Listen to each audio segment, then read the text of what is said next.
दूसरी शादी भी मैंने कर ली है। मेरी बेगम साहब मेरे साथ है, तो अगर मैं चाहूँ तो 3 शादियाँ और भी कर सकता हूँ। मेरे पास इतनी तवानाई आ गई है।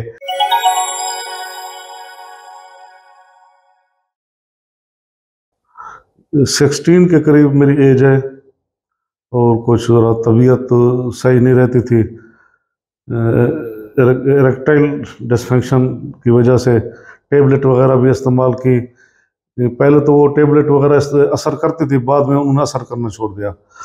और आखिरकार मैंने ज़रा परेशान होकर अल्ट्रासाउंड कराया। उन्होंने बताया कि जो इसकी वेनें हैं उनमें जो है कोई प्रॉब्लम आ गई है, वेनें जो है वो बंद हो रही हैं, इसीलिए। तो फिर मैं डॉक्टर ज़ीशान साहब की तरफ आया और इन्होंने मुझे हौसला दिया और सर्जरी का थोड़ा सा जो मरहला था उसमें इन्होंने पिनाइल इम्प्लांट लगाया, जिसकी वजह से अब मैं बहुत ही खुश हूँ।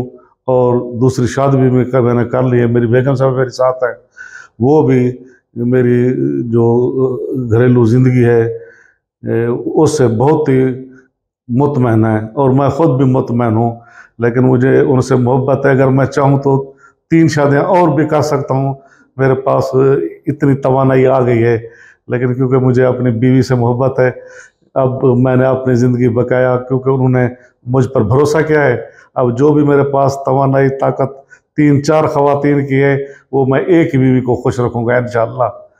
डॉक्टर साहब की मेहरबानी, इसके बच्चों के अल्लाह उम्र दराज करे। इन्होंने हम पर एहसान किया है, नई ज़िंदगी दी है सर। अल्लाह खुश रखे इनको। दुनिया को क्या मैसेज देना चाहेंगे? सर यही पैगाम देना चाहूँगा कि कोशिश करें जो हकीम हजरात हैं उनसे बच कर रहें सर। ये जो है अक्सरा गुर्दे फेल हो रहे हैं, ब्लड प्रेशर हाई हो रहा है, दवाइयों में इन्होंने सेटेराइड डाला हुआ है।